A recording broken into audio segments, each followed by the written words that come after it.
All right, Stochastic, here we go. It's your old pal EMac coming to you on a Sunday, live before lock, NFL style. Greg, I don't get to do this when it's still light out. This is very rare. I almost wanted to call this the Deeper Dive since I don't do that show either, but here we are. We're going to have some fun. We've got a two-game NFL slate, which we will be covering. We're going to go by position. And then, of course, on the homepage of Stochastic, we already have the free article, 2,500 words, or 2,500 words, I guess, 2,500 words, breaking down the night game by position, by team, ranking the entire player pool. Plus, we've got all of our tools and all the good stuff. And the good stuff's going away real quick because promo code 297 is the MMA Sims, 30% off. That expires today. So I want to get that in there. But here we go. We are live, Greg. We're good to go. Did you watch the game last night?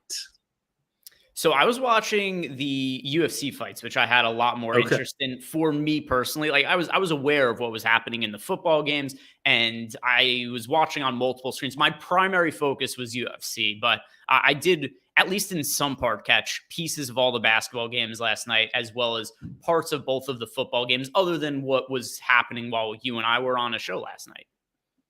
Exactly. And I ended up getting caught up in the overtime of the Houston Utah game because I had a sizable share in Alperen Şengün, who did quite well in the overtime after Fred VanVleet was after he fouled out. So that was kind of fun. Didn't quite break through entirely, but had a good night over there. But let's talk a little NFL today. Of course, we are sponsored by Owner's Box, so you guys can sign up there. If you go through the YouTube or the link in the YouTube description below us here, you will get up to a $500 deposit match on your first deposit. You need to put in $10 because as soon as you do, they're going to give you a $5 Lightning contest ticket and a $5 regular contest ticket. So basically, you put in $10, you're playing for free. You put in $500, you get a nice deposit bonus to work your way through. And they also have a fair amount of overlay still. They've got basketball, and we'll be bringing in baseball and the other sports as well, but they still have a couple more weeks of football. They do have single game contests as well. All righty, Greg, this is just news and notes at the top end. The only real major news was Stephon Diggs being a little bit banged up. There was some, I don't know if it was inaccurate or let's call it cloudy reporting. First, it was veteran rest, and it might have been a back issue, but it could have been an ankle. And he says he's good to go. And some other less reputable outlets were making it sound like he may not play. The answer is we don't know for sure. I'm going to assume that he is going to play. There is always in-game risk. Maybe we double his from about 3% is usually kind of the standard rate you look at for the NFL of anybody getting hurt. We'll double that, and it's still, not that big of a deal. His season has not been quite as good as it was 2 years ago, or in the 2020 season. I guess that's 3 years ago, when he led the league in targets, receptions, touchdowns, yards, pretty much everything. But he is still pretty solid. And there is no Gabe Davis. So that's the big moving part there. But otherwise, I think we're pretty well good to go. So let's move over here to quarterbacks. So the interesting thing on DraftKings, we're getting a mostly even spread across the quarterbacks. Greg, we have everybody between 22 and 25%, a little extra to Jared Goff. He is just shy of 30. Today, the two games, of course, we have in Detroit, which is in a climate-controlled arena, and then, of course, there is Ralph Wilson Stadium, is what I'm always going to call Buffalo, but they are looking at temperatures in the 20s to 30s with a slight wind chill. So balmy compared to what Kansas City saw last weekend, but still a little downgrade for that. Do you have strong feelings about any of our quarterbacks here? Because all four of them are actually pretty good. And yes, I am going to include Baker Mayfield in that comment. Yeah, so just really quickly, going to go back and forth here. You guys could see that I did run lineups through the Sims for both DraftKings and FanDuel, and we could look at some of the individual lineups, and I'll go back and forth looking at exposures between the top two. But one thing that does stand out to me about this slate, EMac, and it's going to be very important that we're at this stage in the playoffs where not very many players miss games that are really impactful, right? It's not like this is the regular season where a player's banged up, they sit out a game. You had mentioned Stephon Diggs might not be 100%. He's playing today. We don't have to worry about it. If this was a regular season game, maybe he sits out and then Khalil Shakur looks like a crazy good value. If somebody's sitting out at this point in the season, it's somebody like Gabe Davis who's actually like really significantly hurt. So there isn't a whole lot of pricing value. The way that impacts the quarterbacks is the difference in the top end quarterbacks for fantasy purposes is so much different than the value of top end wide receivers or top end running backs compared to the other guys. So the difference between, let's say you think Patrick Mahomes is the best quarterback on the slate and you think Baker Mayfield is the worst. The difference between those two players' projected fantasy points is much different than the most expensive best wide receiver versus the worst wide receiver on a slate. So with that being the case and there being a lack of value at other spots, I really like getting to the cheaper quarterbacks and building around them because I think the salary savings are really necessary at the QB position to build some more balanced lineups. So I personally like the Jared Goff and Baker Mayfield stacks the most, but I'm also interested to look at some of our top lineups in the Sims and see how they look. And one thing that I do notice, at least with our DraftKings lineups right here on screen, EMac, primarily, we're getting actually entirely all our top lineups are either Detroit or Tampa Bay stacks, like our top dozen lineups here by simulated ROI. And on FanDuel, we are seeing more of the expensive quarterbacks show up. So I'm seeing some Patrick Mahomes lineups, Josh Allen one here, still some Baker Mayfield in the top. So it could be different site to site, but my preference is certainly going to be going to Baker Mayfield as well as Jared Goff. And I'll favorite the top 150 lineups. And then we'll look at what the exposures, how they break down here. But is that how you see it as well? Or do you have a little bit of a different take? No, absolutely. And it's really interesting. So we're coming at this from slightly different angles because I am still on the last vestiges here of utilizing the old optimizer here on Fantasy Cruncher. And the interesting thing there is I did not set particularly onerous caps. And just like you said, it is really pushing Jared Goff and Baker Mayfield as the two options. Now I'm coming in. I've built 148 lineups, so I'm almost at my 150 here. I'm getting 40% Goff, 35% Mayfield, and then 15 and 11 of Josh Allen and Mahomes. Now, I did build a cash game lineup, and I'll drop some team free money head-to-heads there in the DK lobby just to buck username EMac for the 2-game slate. I'm going to play Josh Allen in that lineup just because I kind of want that safety. But I think in tournaments, you're absolutely right. You can earmark that extra money elsewhere. If you're looking at DraftKings, essentially you have a $1,200 discount to Mahomes, but you're looking at $2,700. Pardon me, my math is bad. $1,200, $1,700 to Goff, and a $2,000 to Mayfield. All of a sudden, you don't have to play two punt receivers in there, and you can go upgrade some of your players. So I think that is the way to go. Additionally, we ran some lineups here on FanDuel. There I was mostly getting Jared Goff, but it was sliding in some Patrick Mahomes, not getting Josh Allen at all. And that I ran with just a 90% player cap, so it was not bringing in any of Josh Allen, just because he is coming in at 2.2 fantasy points per 1,000, and the other quarterbacks are all above that. They're at 2.4 or 2.5. So it's just not picking him up until you start putting some constraints on there. So I found that to be interesting as well. Yeah, and by the way, also, if anybody's watching and you're in our Discord channel, one of the perks of being in Discord is get at us anytime and ask questions. So I have Discord open, and if you guys want to ask us questions about the slate as we go, I'll be checking out Discord to make sure we answer those questions on the show. But right here, just isolated the QB position to look at my exposures on DraftKings. And do have in here more Patrick Mahomes than I thought I was going to be getting to EMac. So about even with the field on Baker Mayfield on DraftKings, and then Patrick Mahomes coming in a little bit overweight. But where I'm not surprised to see is the amount of exposure that I'm getting to Jared Goff, who is in 2/5 of my lineup. So 40% here on DraftKings, by far my most rostered quarterback. And then a little bit of an underweight stance here on Josh Allen. So that's how things are looking for me at the quarterback position as far as DK is concerned. And now I'm going to unfavorite my top 150 DraftKings lineups and just pull up the FanDuel ones and do the same thing. Look at the top 150 on FanDuel. Best lineup that I have by simulated ROI is a triple stack of the Kansas City Chiefs. And then as far as the QB exposures go for me on FanDuel, so we'll see what looks different on FanDuel compared to DK. And not too different looking. Jared Goff's still the quarterback that overall I'm getting to the most, and then follow that up with Patrick Mahomes and then Baker Mayfield. So Baker Mayfield rating out a little bit better on DraftKings than FanDuel, and then over on FanDuel as well, Patrick Mahomes shows up in a third of my lineups, 33%. So a little bit easier to get to him on FanDuel, but it's actually the same exact order of exposures for me. Goff, Mahomes, Mayfield, then Josh Allen on both DraftKings and FanDuel. So the one that I am the most underweight to here, EMac, ends up being Josh Allen. Is it kind of similar for you? I forget what you had said that your QB exposures broke down as. So Allen is my third. It's the two guys from the early game, and then Mahomes is fourth. And that's with Mahomes. It's just kind of a function of, I mean, I'm playing a lot of Rashee Rice, some Travis Kelce, but they're really his only receivers. The other guys, everybody's going to get 2 or 3 targets. Everybody has a little bit of equity, but nobody stands out from that team. So it gets a little tougher to go to Mahomes, just because even though this is he had I think he had like a 4 or 5% sack rate, which was the highest of his career, and then his interception rate I think was 2.6, also highest mark of his career.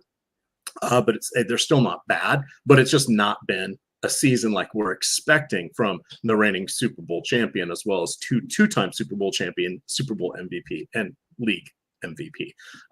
It's not quite there. So that kind of pushed him down just a little bit. Also, on a fun note, this is his first road playoff game for Mahomes. He's either played in the Super Bowl, which is considered a neutral site, even if you're Tom Brady, starting in your home stadium. But this is the first time he's ever been on the road in the playoffs. I don't think that's an issue at all. He's played tons of big games on the road in late season, so it's nothing new. It's just a fun wrinkle that, wow, really? 15 games and he hasn't been on the road yet. That's a nice testament to the Kansas City Chiefs team putting together some good seasons to gain home field advantage a lot.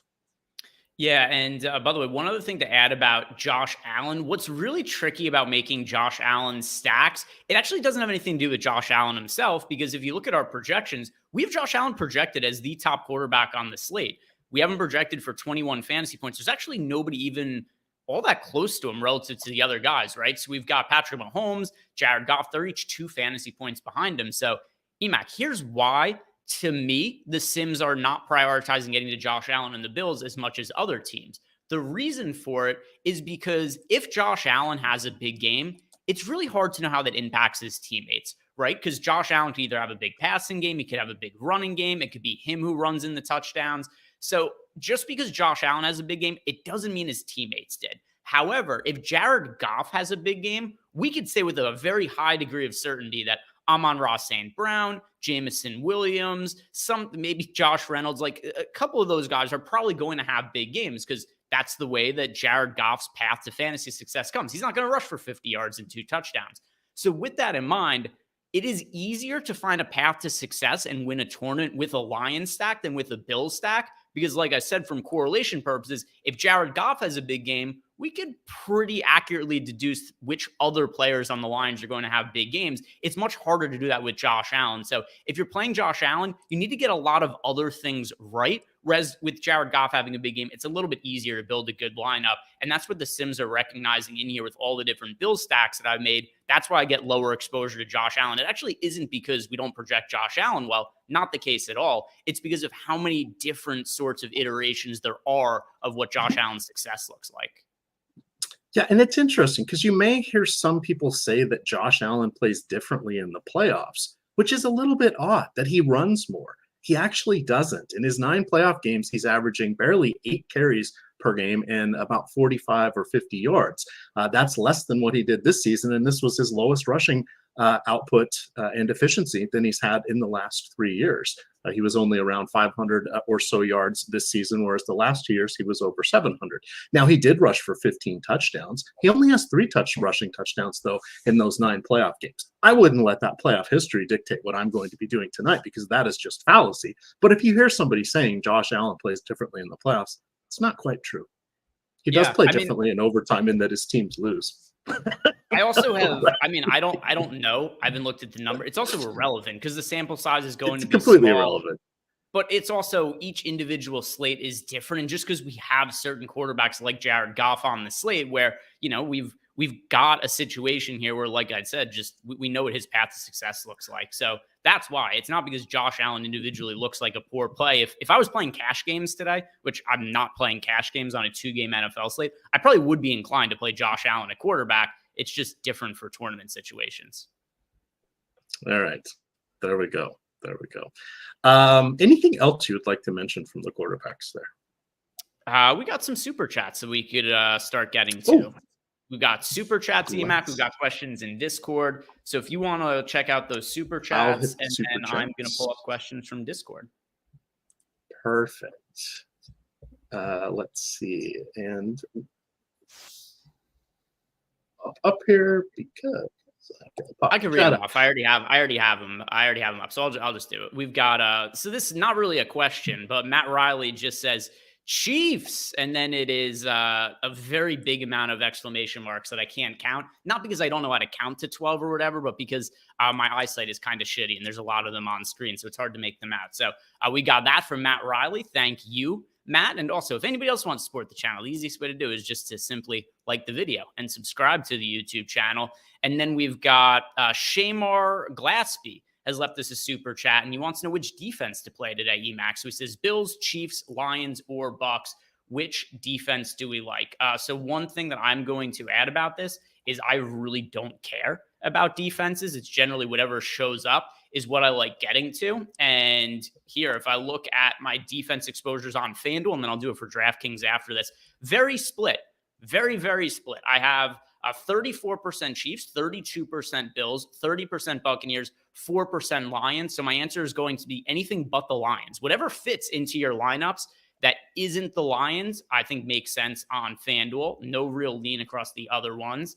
And then I'll pull up DraftKings as well. But for you, EMac, do you have a specific defense that you're prioritizing? I think that, like you, one splash play is going to make that defense likely the optimal defense, and anyone could get it. We don't know who it's going to be coming from. I like the Bills best on DraftKings. They're home. They're 2,800. It all works. The Lions somehow are $500 more. On FanDuel and Yahoo, I made one lineup each over there, and I have the Detroit Lions as my defense in both of those because that was just how the salary worked. They tend to be a little bit cheaper there. So that kind of goes to show, one, understand your different salary constraints, and two, it really doesn't matter because it's defense. I mean, yes, it does matter, but the chaotic outcomes of defense make it really, really tough. I mean, you could have a quarterback that is hardly ever gets sacked and is great at getting the ball out, and he could be sacked 2 times on consecutive plays because an offensive lineman gets hurt or something breaks down or they're in a tough game situation or what have you, right? There's just so much variance in what the defenses can do. It's hard to give them a baseline, and their outcomes are rather dramatic because, of course, touchdowns really are worth 3 sacks or 5 turnovers, or whatever the score. Your scoring may vary depending on your side of choice, but it's very tricky. So I don't worry about it. But to your point, on my 150 on DK, I only have 6% of the Lions. Yeah, so for me here, 7% of the Lions. So same deal, DraftKings and FanDuel, pretty comparable amount of every defense that isn't the Lions, and then everything else, somewhere around a third of my lineups. The defense I'm getting to the most on DraftKings is the Bills, although it's only 1% more than I have the Chiefs, so I am more leveraged to the Chiefs, who are projected for about 10% less ownership. And also, I mean, defenses are so random. Like we saw yesterday, if you guys played the 2-game slate, what ends up happening? We saw the Texans get destroyed by the Ravens, but they also had a punt return for a touchdown, which makes the defense look really good. It's not really a predictable position. I wish they would get rid of it in DFS. And if you guys do play at Owner's Box or the sponsor of the show, no defense is there, which is a benefit. Any other super chats there, EMac? If not, I'm going to start going to the Discords. No, just welcome to Sharon, Jason, and Guitar Z-Man. They all joined the Stochastic YouTube channel. I feel like that guitar, every time I open up StreamYard, it's said for it's Guitar Z-Man. He's just that good. He's everywhere. So he's been joined for a while, and for whatever reason, every time we go into Guitar Z-Man, who I know follows and watches a lot of our content, there is some weird bug for us in StreamYard where the first time we open up, StreamYard's the platform we use to host shows is as soon as we get in every day, it says that you just joined the YouTube channel. So just letting you know that it's the first thing I see every day I open up StreamYard. So questions that we had are related to wide receivers here in Discord. So let's go and check those out. I'm going to go to, and it's specific to FanDuel, these questions that we got. So we have one person in here. This is Josh N24 is asking us, how do we feel about Shakir compared to Jameson Williams on FanDuel? Price difference is $600. So if we go ahead and look at my FanDuel exposures here, Jameson Williams is showing up in 41% of lineups, whereas Shakir is only showing up in 8%. So I do prefer Jameson Williams. And here's the reason why I prefer Jameson Williams, who's going to be slightly more popular. Nothing crazy, though, 18% to 28%. I really like the upside of Jameson Williams. Super, super boomer bust option. I do think relative to his price tag, he has the most upside relative to his salary on the entire slate. Now, that doesn't mean I think that he's safe or a lock to have a good game or anything like that, but there are very few cheap wide receivers at this point in the season that I could say have a fairly high degree chance of having a long touchdown, whether it be from a long play downfield or just he's dynamic enough that he could take a screen and run that 50 yards for a touchdown, something along those lines. And when you look at the pricing for today, for reasons we talked about liking the cheaper quarterbacks a little bit before EMac, it's really hard to find upside just based on points per dollar value. So one of the ways that I do think we have to try to mine upside is trying to find a couple of cheap wide receivers that have big play upside. And that's where I think Jameson Williams comes into play. So I like Williams quite a bit. I'm overweight to him. I think he's a good cheap player to get to with some upside. And then also Supac, double OP, as Trey Palmer or Jameson Williams on FanDuel. Same deal. I prefer Jameson Williams. People do like Trey Palmer. It's kind of somewhat for a silly reason. Do you know about the pissed off tweets, EMac, from Trey Palmer? I don't. I think it was Sotex mentioning it in chat. I just figured it was one of his toxic comments because he's so toxic. So Trey Palmer this year has, on random days, he will tweet feeling pissed off today. And some people have noticed that, like, dating back to college, anytime he's ever tweeted, I'm feeling pissed off, he scored a touchdown on that day. It's like dating back to him being a junior in college or something like that. It's a very dumb narrative. It doesn't matter, but it is kind of funny. All right. Interesting. I do have Jameson on both my Yahoo and my FanDuel lineups for what that is worth. Kind of helped that I was going with Goff on FanDuel. So that gave me the slight edge there. I think Palmer is okay, but like you, I'd still lean towards Jameson. I like the matchup against the Tampa Bay secondary. Their secondary is much improved. Throughout the season, they're still pretty strong, but it is that pass funnel defense because, of course, I never say his name correctly. Vita Vea, the gigantic nose tackle, just kind of destroys the center of offensive line. So it's a little easier to pass over him than run through him. On that one, we have a super chat here, Greg. Yep. FanDuel GPP. We have a 3v3 here. So we have Josh Reynolds, Travis Kelce, and Isaiah Pacheco. And then on the other side, we have Amon-Ra St. Brown, Cade Otton, and Kincaid. I'm leaning towards the second one. So I will say that I think that those are two good combination options you're getting to, because very often, here's my least favorite, like 3v3 or 2v2 questions, is we'll get these sometimes, EMac, and I'll hate all of the players on both sides and be like, oh, I don't really know how to answer this. But all these players that Orion's asking us about, Reynolds, Kelce, Pacheco, all solid options. Amon-Ra St. Brown, Cade Otton, Dalton Kincaid also. All pretty good options. If I go and look here at my tight end exposures for FanDuel, these are all guys. I think this is a slate that does make sense to build some double tight end lineups. So, I mean, Cade Otton, Dalton Kincaid, I think that they are also two guys that are fine to be getting to. Overall, I do lean towards the first option, Reynolds, Kelce, and Pacheco, but I don't think you can go wrong either way there, Orion. I think those are 6 players who are worth being in lineups today. Agreed. For me, I ended up, I do like the double tight end build. I know this is for FanDuel. I think my cash game lineup has that double tight end build on DraftKings, if I remember correctly. So that was one where kind of that's where the value is. But getting in the Amon-Ra St. Brown side, I think is very good. Isaiah Pacheco, we haven't really hit on running backs, but he is someone that I have made a feature of a lot of my lineups, and I will be in the Showdown lineup tonight as well. He's really consolidated those backfield opportunities, Greg. Obviously, Jerick McKinnon still on the injured reserve.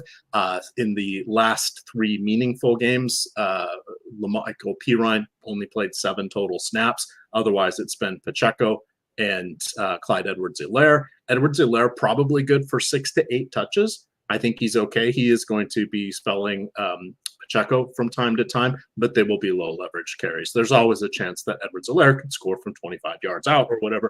We've seen him do that before, but he has kind of lost that lead back role, and in a very convincing manner. So Pacheco did miss 2 games in the middle, but in weeks 13, 14, 17, and 18, in those 4 games, he had 4 rushing touchdowns, a receiving touchdown, games of 110 and 130 rushing yards, also had 20 targets across those 4 games. So those were the 2 on either side of his injury game. But he's definitely dominating the backfield snaps, so I feel very, very strongly about him.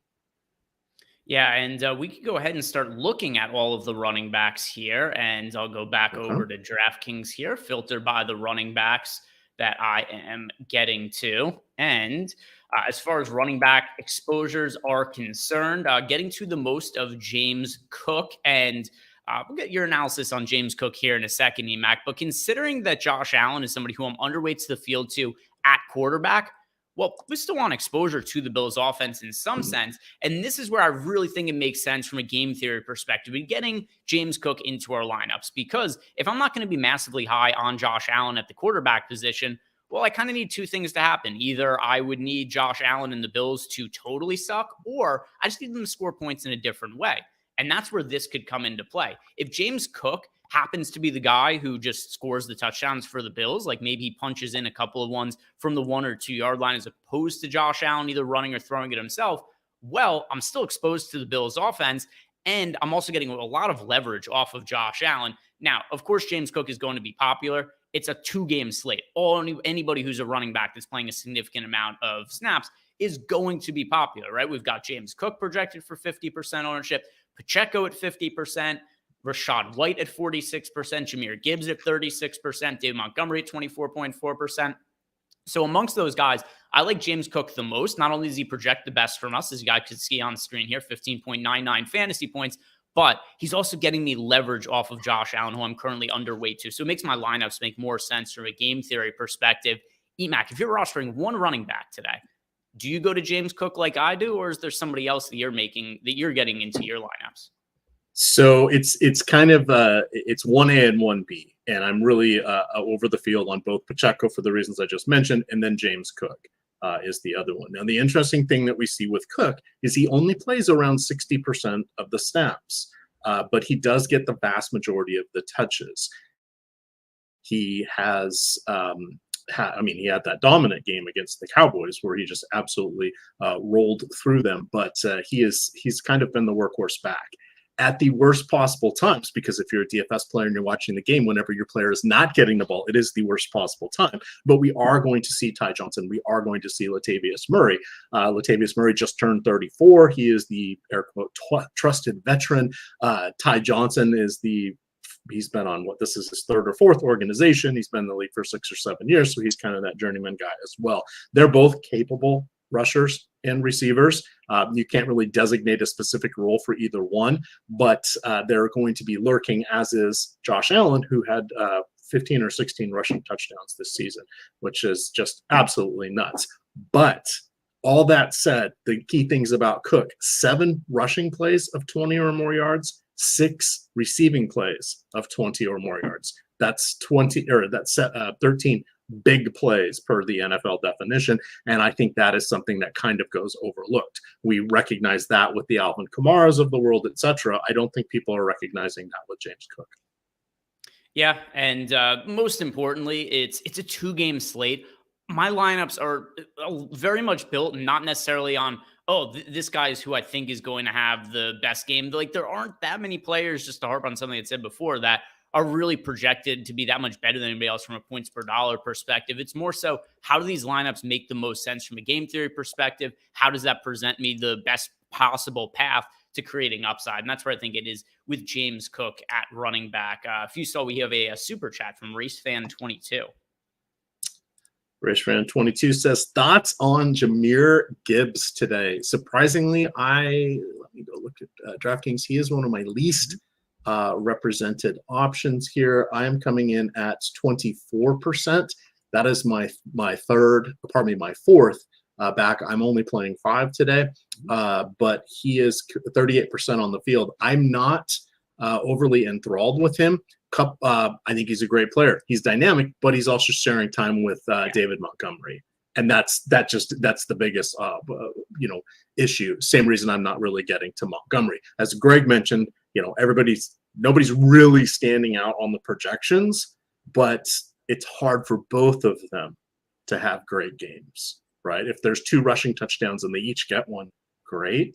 But wouldn't it be more fun if you had Pacheco get both rushing touchdowns, or potentially Cook? Well, Cook's got to deal with Allen, but maybe Rachaad White get both rushing touchdowns for his team.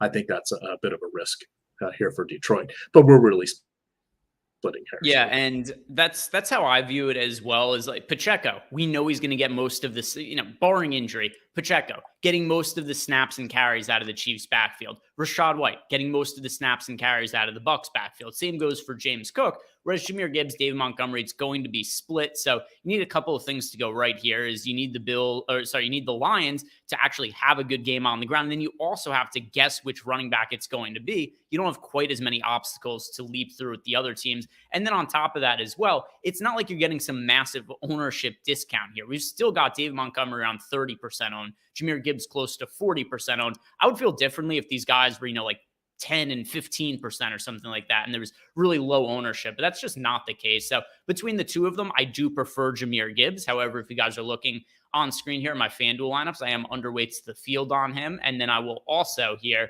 go ahead and look at my DraftKings lineups as well to show you my exposures on the DK side of things. But yeah, my least favorite running back situation to target is the Detroit Lions backfield, just because we do have to deal with a timeshare. And one thing that is kind of nice about these teams, you see here, I only have 12% of Montgomery on DraftKings, 31% of Jahmyr Gibbs, is that while 2024, 2023 NFL is largely dominated by timeshares, we do conveniently have teams today that mostly do prioritize only playing one running back outside of Detroit. Yeah, that is actually a good call out. I just made one Ty Johnson lineup and one David Moore lineup. So now I have my 150 lineups, Greg. That was going to be my fear of missing out players. So there we go. That's not a strong way to do things, but hey, we're kind of grasping at straws here and there for some differentiation, and that would be ways to get there. That more or less hits all of our running backs here. Shall we circle over to the tight end? So we mentioned not other than potentially Stephon Diggs being hurt. Everybody else is mostly healthy. The other exception is Sam Laporta. He will be playing with a knee brace. We saw him last week. It did clearly it is protection type thing. He was okay. Obviously, he's not at 100% health, but it didn't look like he was hobbling around either. So I wouldn't be concerned about playing him today at all because of that particular issue. So he had one of the best rookie years of all time. Did not actually top the rookie receiving yards. That was Mike Ditka. If I remember correctly, he had something like 1,186 or 1,200 yards in a 14-game season his rookie year. But Laporta pretty much got the reception yards, and he's had the most fantasy points pretty much since daily fantasy, or not even daily fantasy, but since we went to PPR back in the late 90s. So he had the best rookie tight end year. So pretty impressive. Travis Kelce, 34. He made his 8th or 9th consecutive Pro Bowl.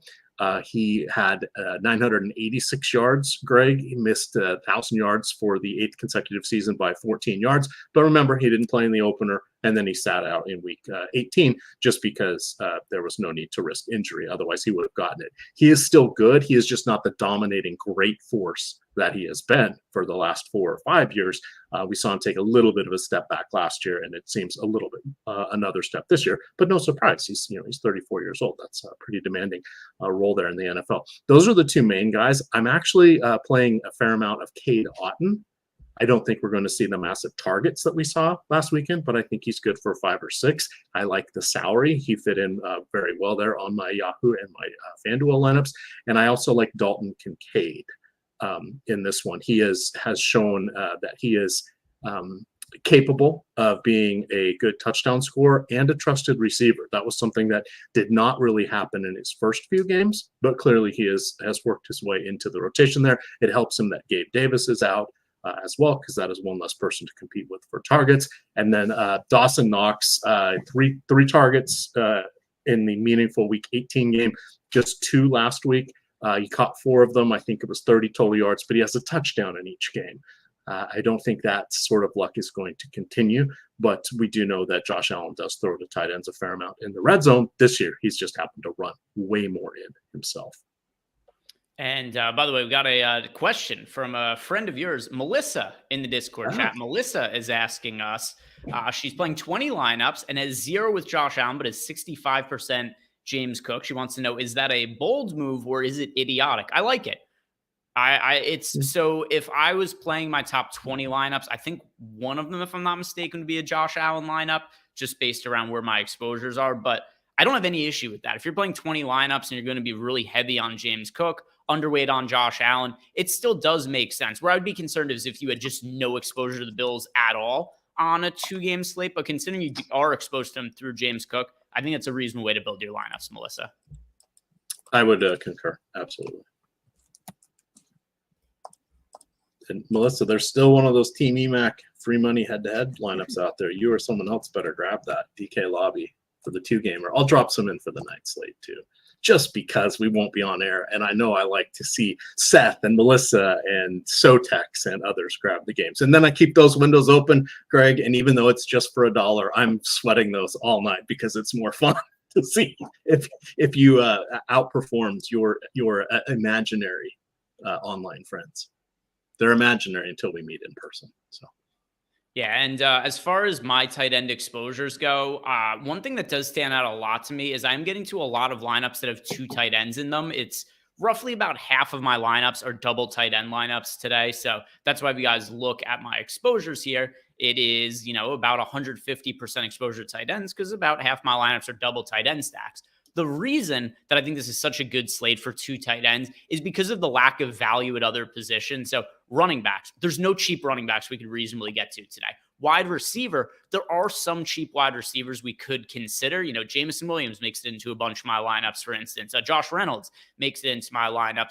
But there are so many studs like Amon-Ra St. Brown, Travis Kelce, as well as guys like Chris Godwin, Mike Evans, that we also want to get into lineups, that one of the more reasonable ways to save salary today is playing 2 tight ends in lineups, especially because there are a number of tight ends that project well. So Travis Kelce, Dalton Kincaid, even Sam Laporta. Laporta doesn't really make it into much of my FanDuel lineups, but he is showing up for me on DraftKings, Cade Otton as well.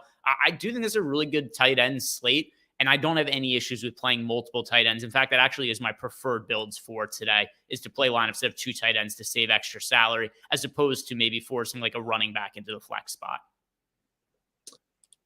That is the way to go. I am looking. I have my main lineups on all the sites are 2 tight end lineups. Nice. Love to see it. And Malukar's asking, we expose our tight end?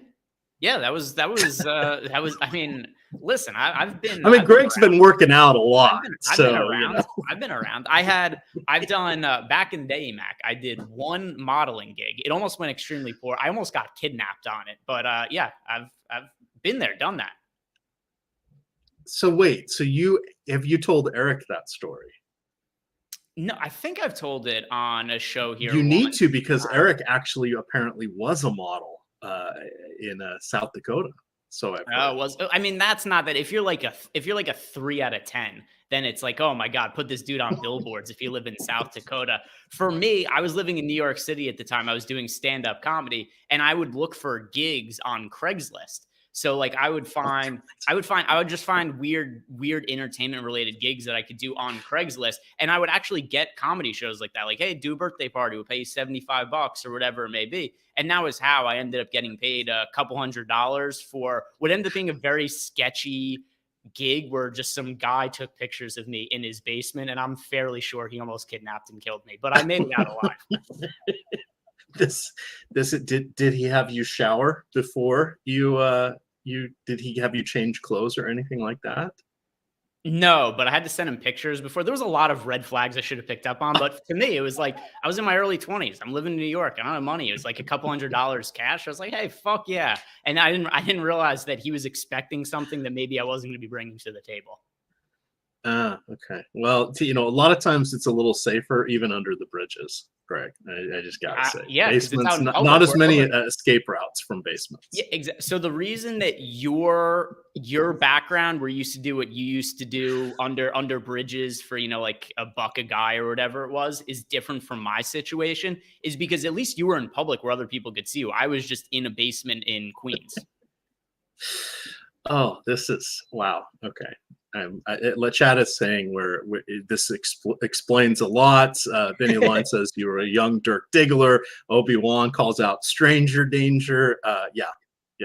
Sharp Square says now we know where the damage occurred. There we go. Yeah, trust me, the damage was done much earlier than that, but there are definitely things that contribute to the way you view life. But I don't have anything else to add about tight ends, by the way, EMac, do you? No, that's I think we kind of hit on. We're missing one. Hold on. Why am I blanking here? We did no, I guess we got everybody. Kelsey. Oh, Noah Gray. Noah Gray, he'll be on the field for about 25% of the snaps. I think he had like 30 some targets this season, 200 or so yards, 300 yards, couple touchdowns.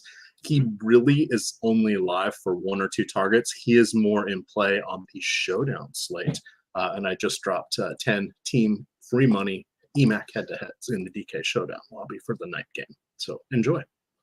Yeah, and we've got, by the way, Noah Gray. Not only is he he's very unpopular. Right? He's only projected for 4% ownership here and only show up in one of my top 150 lineups. Top bet of the day over an odd shopper for the day, EMac. It is actually under 10.5 receiving yards for Noah Gray. So if anyone was looking for a bet for today, and the best available line, if I'm not mistaken, was over there on FanDuel. If you guys want to check out Odd Shopper, do a link below in the description box. But just want to give out a bet for the people as well. But anything else to add here, EMac? If not, we haven't touched on wide receivers, which no, let's head on. I'm sure there's jokes there about the story I just said as well. We go from the tight ends to the wide receivers now.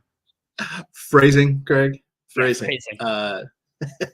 So when we look at the wide receivers, of course, the standout option is going to be Amon-Ra St. Brown. Somehow he did not make the Pro Bowl, but I believe he was either the All-Pro or the second team All-Pro.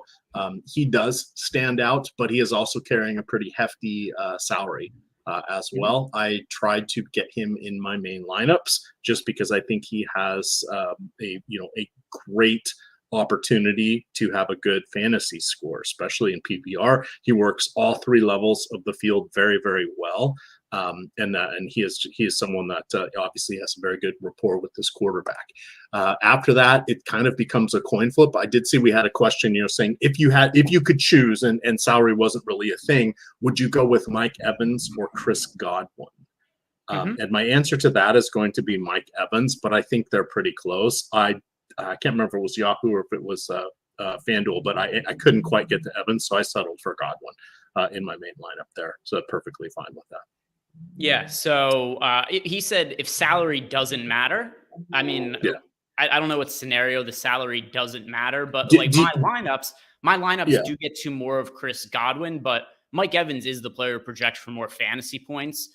They're projected for comparable ownership, but the reason I do get to a little bit more of Chris Godwin is because he is cheaper. All right. If I click the show button, that's what puts the message on the screen, because we need to read this one. It's a super chat. Oh, here, look but at it's you, EMac. This is the most technological, forward-thinking thing that I've ever seen you do. Because yes, you can click on that and you could put it in here. And I'm actually, oh, I see how you did that. Very cool. All right. So yeah, let's look at this. We got a Sea-Dog. Sea-Dog as a FanDuel lineup choice. Mahomes, Cook, White, Amon-Ra, St. Brown. Oh my God. So this is an unprecedented 7v7 or something like that. All right. so Cook and White are on both of it. Rice is on both of it, and Kincaid's on both of it. Okay, so I'm just trying to read through because there's a lot to unpack here. So Cook and White are in both lineups. You had mentioned that. So it's Rice is in both lineups. Who is Josh Allen? Okay, so Josh Allen is stacked with Allen, Evans, and Laporta. There is a Kincaid stack there with Allen. And if I'm not mistaken, he doesn't have Mahomes, Cook, White, Amon-Ra. Okay, so he has Mahomes stacked with Rashee Rice. Right. I prefer the first one to the second one. Okay. What is your big differentiator there? Is it the Amon-Ra St. Brown? It's that he has his quarterback stacked with one of his primary pass catchers in the first lineup and not in the second one. So I know that he has Josh Allen with Dalton Kincaid in the second lineup, but I don't love getting to lineups with Josh Allen and James Cook together. I do think they're negatively correlated. And then the only pass catcher he has there is Dalton Kincaid. So from a game theory perspective, the first lineup makes more sense. That is a good call out there, but solid lineup. That's the core players you're really looking at there. We've got another one here: Trey Palmer or Cade Otton as the last man in. I would lean towards Otton. I think he has the opportunity for more targets, but as we saw last week, I can't remember. Did Palmer have more than 2 catches? I remember he had that long one early on in the game. I can't remember his game, but I would still go with Otton. Yeah, so also something of note here, despite the tweet from Trey Palmer that he's pissed off today, he's projected for 4.74 fantasy points here at Stochastic, and we have Cade Otton here projected for 8.08, which is nearly double the amount of fantasy points as Trey Palmer. So Cade Otton, that's going to be my choice there. Great. Scott says his 19-part question will not fit in his member super chat. Well, great, Scott. We do appreciate the super chat there from you. And here's a fun one from Malcolm Revamp. He wants to know overweight players on every position on DK and FanDuel. Yes. So let's look at that right here. And we could start at QB. And I'm going to sort here by leverage, which is just the difference between the players' projected ownerships and how many of them are in my lineups. And we could run through it here for both DraftKings and FanDuel for Malcolm Revamp's question. So starting at quarterback, the QB that I'm most overweight to is Jared Goff on DraftKings. At running back, it is James Cook. Although there aren't any running backs I'm like crazy overweight to, but James Cook, I do have in 58% of my lineups when he's projected for 50% ownership. So James Cook at running back. At wide receiver, that is Jameson Williams. For me, really like the upside that we're getting from Jameson Williams at a modest salary. And then at tight end, Sam Laporta, who I wasn't getting into lineups earlier in the week, but not projected for that much ownership. And then hopefully, a week further removed from that knee injury. And then hopefully that is going to help him be feeling better out on the field today. So that's what I have for DraftKings players that I'm most overweight to. Now we'll pull up my FanDuel lineups and do the same exercise. So starting with quarterback, who I'm pretty sure is Jared Goff, or it might have been Mahomes on FanDuel. Let's see, though. FanDuel also Jared Goff at quarterback. At running back, the player most overweight to also James Cook. So a lot of parallels between the DraftKings and FanDuel lineups. At wide receiver, Chris Godwin as opposed to Jameson Williams, although Jameson Williams is second here. And then at tight end, Malcolm Revamp, it is Cade Otton for me, although Cade Otton and Sam Laporta fairly close as far as ones who I'm most overweight to. So Malcolm Revamp, thank you very much for the super chat. And I do hope that helps you build your lineups. And also, I hope you guys are liking some of the visuals that EMac and I have on screen. This is my best effort to do my own production on shows while we're going, trying to get better at manipulating this stuff and showing it on screen as we go. And also just fun way to show off the Sims as well, because I think that's a good way to get some valuable information across to you all.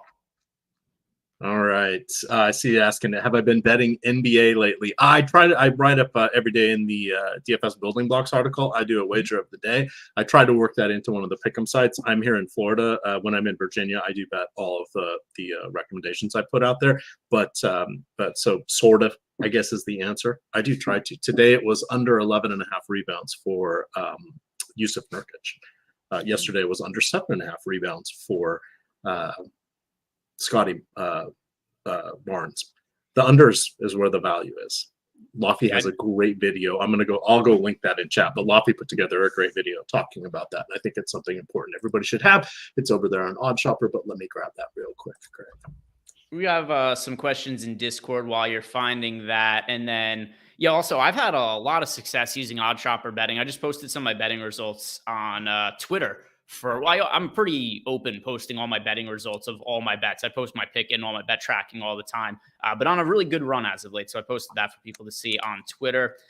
Jets World is asking us, last man in for DraftKings, Reynolds, Otten, Palmer, or Shakur. My preferred option of those guys is Josh Reynolds of those four. And then Ugly 8 Game is asking us, he says that he is playing MME on both sites, Classic and Showdown. He says that he has a total ownership 98% of Amon-Ra St. Brown. Am I crazy? So that is a lot more of Amon-Ra St. Brown than I have. But with that in mind, if you were going to make one stand on a pay-up option, I don't mind Amon-Ra St. Brown being a guy that you get to. I mean, I have him in 42.7% of my lineups, but 98%, that is a lot, in my opinion. That's more than I would want to go with on a 2-game slate. I have 89% on my DraftKings 150 lineups, Greg. That is my biggest stand by far. It's slightly terrifying. I also have a significant amount of Josh Reynolds. And I'm above the field on Jameson Williams. I think that is all a function of going with Jared Goff so frequently. The other one I have is Travis Kelce, who I did not like when I wrote up the Showdown slate for tonight. So maybe I won't play him nearly as much there, but I have him on 62% of my lineups today. I'm not going to rebuild my lineups, but that, if I was doing it over, I would come in at or below the field. I feel a little uncomfortable with that one. Yeah, and by the way, also on the Amon-Ra St. Brown thing, like, even though I'm not doing it, I don't think it's insane to lock him in. Like, if you told me that you were playing, 98% of Trey Palmer because he tweeted he was pissed off this morning, I'd be like, all right, that might be a little bit of an overreaction. But yeah, Amon-Ra St. Brown, there's a handful of players that I would feel okay taking that kind of stand on, and he's one of them. All right, I'm just looking. No real overlay lurking. There was a tiny bit. There'll be reduced rake on Draft or Yahoo, but everything else is looking like it's going to fill. EMac, we're sponsored here by Owner's Box, and they're not close to filling. Owner's Box. How could we not mention them? Where you get the $500 deposit bonus when you go in through the link below us here in the YouTube description, as well as if you put in $10, you're going to get a $5 Lightning contest ticket and a $5 regular entry ticket. They've got all the main sports, and they have Superflex, Greg. How could I not have mentioned that? Shame on the flagship contest here on Owner's Box. It is a let's see. It's only about 67% full, and it locks in 6 minutes. So go check out that if you guys are looking to take advantage of some overlay over at Owner's Box. Looks like it is not going to fill. All right, we got 7 minutes to go. We mentioned this is the last day to get the Sims package for MMA, 30% off. The promo code is 297. That is for yesterday's main event for UFC. So check that out. How did your lineups work out, Greg, last night? So I ended up coming in second in the $3. Last week I came in. So first time I used the Sims tool for MMA, I came in first in the $3 for the DraftKings. Last night I came in second, which was still good, right? Very profitable, but not quite first place. But I know we did have both Steve Buzzard and Tom. They tied for first in the flagship contest on DraftKings last night. So they ended up chopping a pretty big pot there. So yeah, lots of big wins that we had in the Discord channel. I'm also going to go ahead and build some lineups in here for the Showdown contest for tonight. Okay. So if you guys want to get some info on Showdown before we head out, we'll build some lineups in here really quick for tonight's Chiefs-Bills game and just see what shows up here. So going to generate the lineups on screen. But anything else you want to talk about as far as the main slate is concerned, EMac? No, I think we kind of hit everything that was there. The overarching theme is kind of the weather a little bit better in the climate-controlled Detroit stadium over Buffalo. That's kind of leading us towards a lot of the two quarterbacks from that game, in addition to their salaries being somewhat lower and not a really wide range of median projections among the four quarterbacks today. Yeah, and we've got a question from Four Prong Digger who wants to know highest ROI stacks. Thanks, and super helpful.